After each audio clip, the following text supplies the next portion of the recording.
Kidlat News Updates. Mga balita ngayon, dalawang dating NPA kusang sumuko sa Paranas, Samar. Dalawang aktibong pulis Caloocan arestado sa iligal na bentahan ng bari. Bulkang Mayon ibinaba ng FIVOC sa Alert Level 2. Ako po si Cesar Soriano para ihatid ang mga nangunang balita sa buong kapuluan ngayon. Dalawang dating rebelde ang nagbalik loob sa pamahalaan at formal na ipinresenta ng 63rd at 46th Infantry Battalion sa Paranas, Samar noong Agosto 5. Kinilala lamang sa mga alias na Bigo at Aga. Nakatanggap ang dalawa ng paunang ayuda kabilang ang cash assistance, grocery items at isang sako ng bigas. Nangako rin ng lokal na pamahalaan na tutulong sa kanilang reintegrasyon sa pamamagitan ng mga programang pangkabuhayan at pagproseso ng mahalagang dokumento.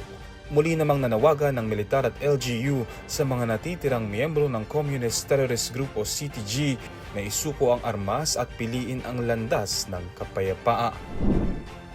Dalawang aktibong pulis Caloocan ang inaresto ng kanilang mga kabaro sa buy-bust operation dahil sa umano'y iligal na bentahan ng bari. Kinilala ang mga suspect na may ranggong Police Staff Sergeant at Police Master Sergeant.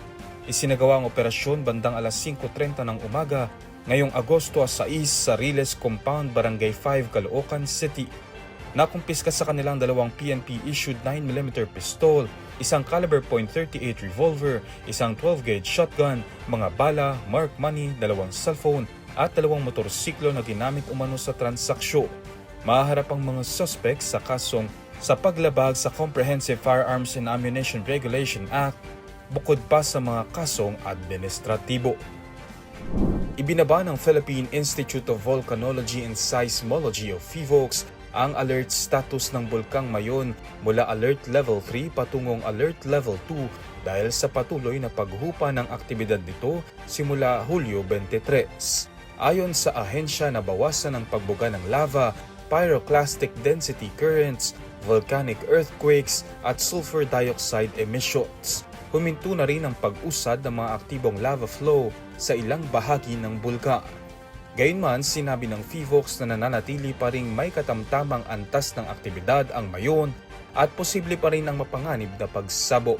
Pinapayuhan ang publiko na manatiling alerto at iwasan ang mga itinakdang danger zones sa paligid ng bulkan.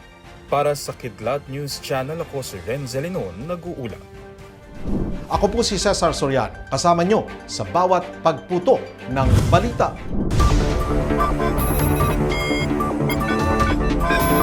Thank you.